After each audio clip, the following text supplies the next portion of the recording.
இப்போ நான் சொல்ல போகிற ஒரு விஷயத்த நீங்கள் உங்கள் வாழ்க்கையில் கடந்து வந்திருக்கீங்களா அப்படின்னு மறக்காமல் கமெண்ட்டில் சொல்லுங்கள். எத்தனை பேர் இது மாதிரி வந்து பாதிக்கப்பட்டிருக்கீங்க அப்படின்னு தெரிஞ்சுக்கணும். அதுக்காக தான் நான் வந்து யாரையும் கெடுக்கணும்னு நினைக்கல. ஆனால் வந்து எனக்கு வந்து தொழில் போட்டியாக வந்து ஆப்போசிட்டில் ஒரு டெய்லரிங் ஷாப் வந்து ஓப்பன் பண்ணியிருந்தாங்க.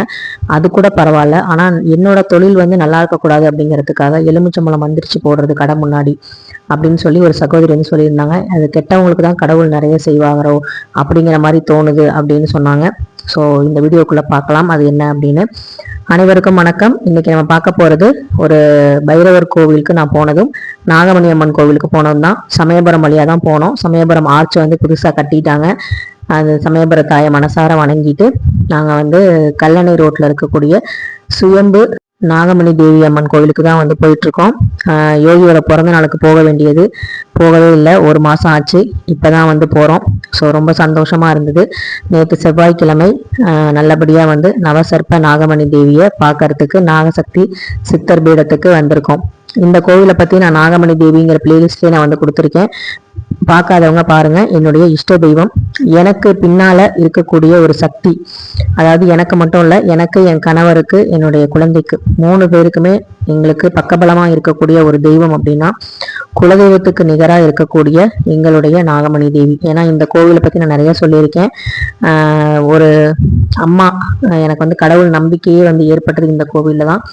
எனக்கு வந்து வேலை கிடைச்சது, என்னுடைய காதல் வந்து கணவர் வந்து எனக்கு கரம் பிடிச்சது, என்னை வந்து நல்லபடியாக வந்து வாழ வைக்கிறது, எனக்கு வேலை கொடுத்தது, குழந்தை கொடுத்தது, வீடு கொடுத்தது, காரு கொடுத்தது, எல்லாமே இப்போ நான் வாழ்கிற ஒரு வாழ்க்கையை, நாங்கள் வாழ்கிற வாழ்க்கையை பிச்சையாக போட்டது இந்த அம்மா தான், குலதெய்வத்தோட ஆசையோட. ஸோ அப்படிப்பட்ட ஒரு கோவிலுக்கு என்னுடைய ஜென்மம் முடிகிற வரைக்குமே இந்த கோவிலுக்கு நான் ரொம்ப கடன் பட்டிருக்கேன் அப்படின்னு சொல்லுவேன். இவங்க இருக்கிற தைரியத்தினால தான் எனக்கு வந்து யாரை பற்றியுமே கவலை இல்லை, எதை பற்றியுமே கவலை இல்லை. அதாவது இந்த கோவிலுக்கு போவோம், அந்த கோவிலுக்கு போவோம், விளக்கேற்றுவோம், சாமி கும்பிடுவோம் அப்படிலாம் இல்லை. எந்த கோவிலுக்கு போனாலும் அங்கே நாகர்னு ஒருத்தங்க இருந்தாங்கன்னா நாகமணி தேவி தான் எனக்கு நினைப்பு வருவாங்க. எந்த கோவிலுக்கு போனாலும் நாங்கள் நினைக்கிறது நாகமணி தேவி தான் இங்கே அமுச்சு வச்சாங்க நம்மளை, அவங்க தான் நமக்கு வழிகாட்டுறாங்க குலதெய்வத்தோட ஆசையோட, அப்படி தான் நாங்கள் நினைப்போம். ஸோ அதனால் இங்கே வந்து நிறைய விஷயங்கள் எனக்கு நடந்திருக்கு. அந்த மிராக்கல்ஸ் எல்லாமே நாகமணி தேவிங்கிற பிளேலிஸ்ட்டை நான் கொடுத்துருக்கேன். பார்க்காதவங்க பாருங்கள். அந்த சகோதரி சொன்ன மாதிரி பில்லி, சூனியம், ஏவல், அதே மாதிரி வந்து மந்திரிச்சு வைக்கிறது, கண் திருஷ்டி, இந்த மாதிரி வந்து ஆரம்பத்தில் எனக்கும் அதில் பயம் இருந்தது. எங்கள் அப்பாவுக்கு வந்து என்ன நடந்துச்சு, அவர் வந்து தொழில் வந்து நடத்திட்டு இருக்கும்போது எங்கள் கடை வாசலில் இந்த மாதிரி வந்து விஷயங்கள் பண்ணது. நாங்கள் வந்து சொந்த வீட்டில் இருக்கும்போது இந்த வீட்டுக்கு வந்து ராசி கிடையாது, இந்த வீட்டில் ஏதோ இருக்குது அப்படின்லாம் சொல்லி வீட்டை வந்து நல்லா ஆழமாக தோண்ட வச்சு அதுக்கு செலவெல்லாம் இழுத்து விட்டு நிறைய விஷயங்கள் பண்ணோம். எவ்வளோ விஷயங்கள் மன உளைச்சலுக்கு ஆளாகணுமோ அவ்வளோ விஷயங்கள்லாம் நான் சின்ன வயசுலேயே பார்த்துட்டோம். ஸோ எங்கள் அப்பா பட்ட கஷ்டம்லாம் எனக்கு தெரியும். அதெல்லாம் வந்து தாண்டி அதுக்கப்புறம் எங்கள் கல்யாண பேச்சு வரும்போதும் இதே மாதிரி தான் எங்களை வந்து சேர விடக்கூடாதுங்கிறதுக்காக ஒரு சிலர் வந்து நிறைய வந்து விஷயங்கள்லாம் பண்ணாங்க. இது திரும்ப அவங்களுக்கே வந்து பாதிக்கும் அப்படிங்கிறது தெரியாமல் பண்ணிட்டாங்க. ஆனால் வந்து இப்போ அவங்க அதனால அவஸ்தையும் பட்டுக்கிட்டு தான் இருக்காங்க. அதையும் நாங்கள் பார்க்குறோம். ஸோ அது மாதிரி வந்து ஒரு தைரியத்தை வந்து கொடுத்தது இந்த நாகமணி தேவி தான். நீ என்ன வேணா வச்சுக்கோ, காலடி மண்ணை எடுத்து வைப்பியா வச்சுக்கோ, என்ன வேணா வீட்டுல வந்து தகடு வைப்பியா வச்சுக்கோ, இதெல்லாம் நீ வந்து செய்யறனா அதுக்கு அவ்வளவு சக்தி இருக்கும் போது என் வீட்டுல நான் வச்சு கும்பிடுற சாமிக்கு எவ்வளவு சக்தி இருக்கும், அந்த சக்தியே வச்சு நான் வழிபாடு செஞ்சுக்கிட்டு இருக்கேன். அப்ப எனக்கு எவ்வளவு சக்தி இருக்கும் அப்படிங்கிற மாதிரி ஒரு திமிருன்னே சொல்லலாம். ஏன்னா கடவுளை முழுசா நம்புறவங்க, கடவுளை மட்டுமே முழுசா நம்புறவங்களுக்கு இந்த திமிரு கொஞ்சம் அதிகமா தான் இருக்கும். அவங்க நிறைய கஷ்டத்தை பார்த்துருப்பாங்க. அதனாலதான் எப்ப பார்த்தாலும் சிரிச்சுக்கிட்டே இருக்கிறது, எப்பவுமே பாசிட்டிவா இருக்கிறது அப்படின்னா இந்த மாதிரி நெகட்டிவ் எல்லாம் தாண்டி இதெல்லாம் வந்து உடைச்சு எரிஞ்சிட்டு அதுக்கப்புறம் தான் வந்து பாத்தீங்கன்னா இந்த மாதிரி ஒரு பாசிட்டிவான விஷயங்களே நமக்கு வரும். அது மட்டும் இல்லாம நான் வந்து பைரவர் கோயிலுக்கு இப்போ அடிக்கடி போறதுக்கு காரணம் அந்த சகோதரி சொன்ன மாதிரி பில்லி, சூனியம், ஏவல் இந்த மாதிரி விஷயங்கள்லாம் இருந்தது அப்படின்னா அது யார் வைக்கிறாங்க என்ன பண்றாங்கன்னா நமக்கு தெரியாது. நான் யாரையும் கெடுக்கணும்னு நினைக்கல, என்ன யாராவது கெடுக்கணும்னு நினைச்சா அவங்க நீ பாத்துக்கோ அப்படிங்கிறதுக்காக தான் இந்த மாதிரி கோவிலுக்கு போறது. இவங்கெல்லாம் வந்து பாத்தீங்கன்னா கலியுக கடவுள்னே சொல்லலாம். அதாவது உக்கிர தெய்வங்களுடைய ஆதிக்கம் இந்த கலியுகத்துல இருக்கும். வாராகி, காலபைரவர், நரசிம்மர், இந்த மாதிரி வந்து உக்கிர தெய்வங்களுடைய பேச்சுக்கள் வந்து நம்ம அதிகமா கேட்போம். இந்த மாதிரி கோவிலுக்குலாம் போலாமான்னு கேட்டா நீங்களே பாருங்க. இதுக்கு சாட்சி நான் வேற எதையும் சொல்லணும் அவசியம் இல்லை. இது வந்து மதியத்துல உச்சிக்கால பூஜைக்கு இவ்வளவு பேர் இன்னும் வந்துகிட்டு இருந்தாங்க. இவ்வளவு நின்று அந்த வெயில்ல பொடி மண்ணு சுடும், அதுலயும் நின்று அந்த பைரவர் தரிசனத்தை பார்த்துட்டு போறாங்க. அப்ப எவ்வளவு பேருக்கு எவ்வளவு மன உளைச்சல் கஷ்டங்கள் இருக்கும்.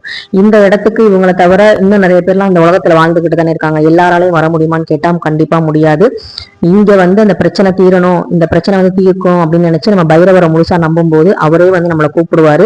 அவர் கூப்பிடுற வரைக்கும் நம்ம வெயிட் பண்ணி தான் ஆகணும். அந்த சகோதரிக்கு நான் தான் சொல்றேன், நீங்க வந்து ஞாயிற்றுக்கிழமை ராகுகால நேரத்துல நல்லெண்ணெயில தீபம் வந்து ஏத்துங்க பைரவருக்கு. சிவன் கோயில்ல பைரவர் கண்டிப்பா இருப்பாரு.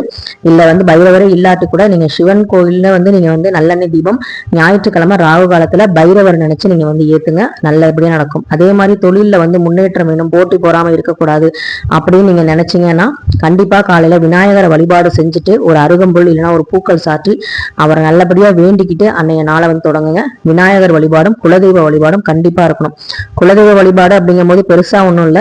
நீங்க ஒரு செம்பு தண்ணியை வந்து உங்க தொழில் நடக்கிற இடத்துல மஞ்சத்தூள் போட்டு பூ வச்சு அதை குலதெய்வமா நினைச்சு நீங்க வழிபாடு செய்யுங்க. டெய்லியும் தண்ணியை மட்டும் மாத்தி வச்சிருங்க. ஒரே ஒரு காமாட்சி அம்மன் விளக்கு ஏத்தி தினந்தோறும் வந்து உங்க தொழில் செய்யற இடத்த சுத்தபத்தமா வச்சுக்கோங்க. அந்த பில்லி சூனியம் ஏவல் செய்யறவங்க எல்லாம் அந்த கடவுள் வந்து பாத்துக்குவாரு.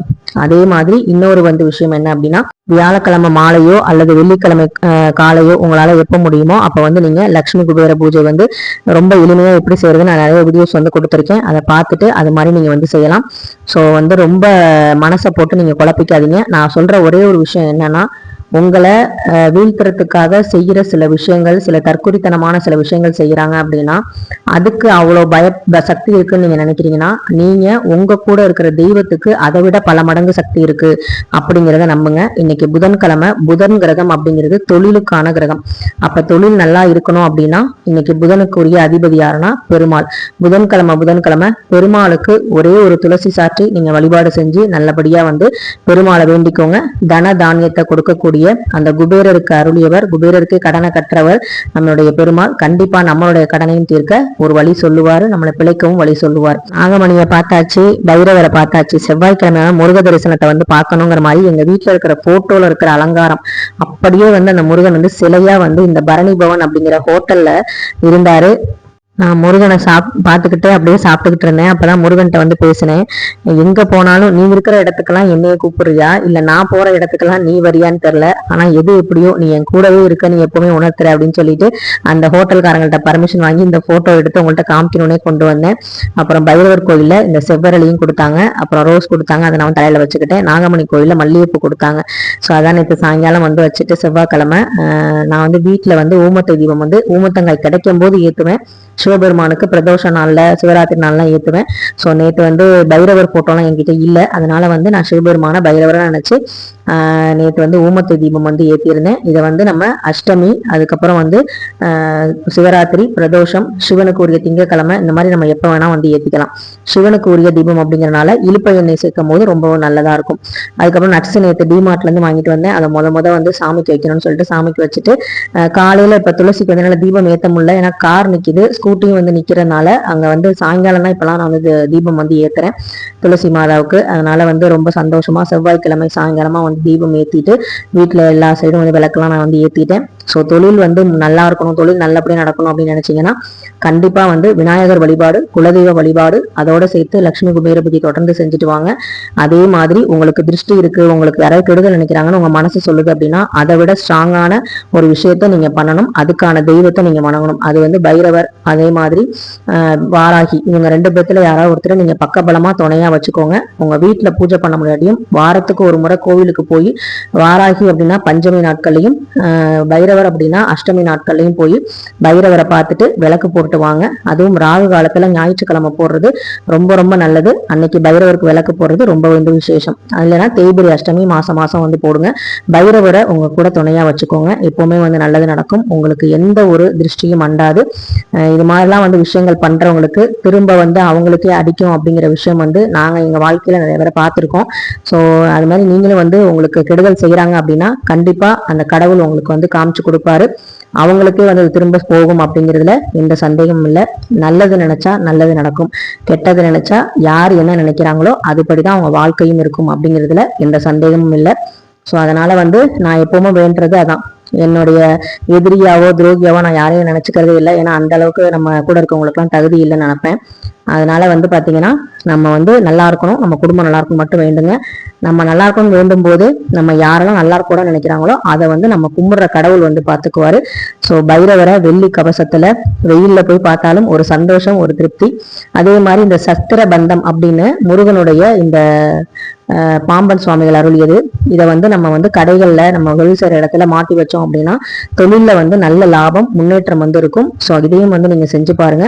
முருகன் இருக்கும்போது நமக்கு என்னங்க கவலை? வேலன் இருக்கும்போது நமக்கு எந்த ஒரு கவலைப்படுற வேலையும் இருக்காது. ஸோ நம்பிக்கையோட வந்து கடவுளை வந்து நினைங்க. ரஜினி சார் சொன்ன மாதிரி கெட்டவங்களுக்கு ஆண்டவன் நிறைய செய்கிற மாதிரி தான் இருக்கும், பின்னாடி வச்சு செய்வாரு. அதை வந்து நம்ம பார்க்குறோமோ இல்லையோ, ஆனால் அவங்க வந்து அதை வந்து நினச்சி பார்ப்பாங்க. ஸோ கவலைப்படாமல் நல்லபடியாக அவங்க தொழிலை செய்யுங்க, எல்லாமே நல்லபடியாக நடக்கும். நன்றி, வணக்கம்.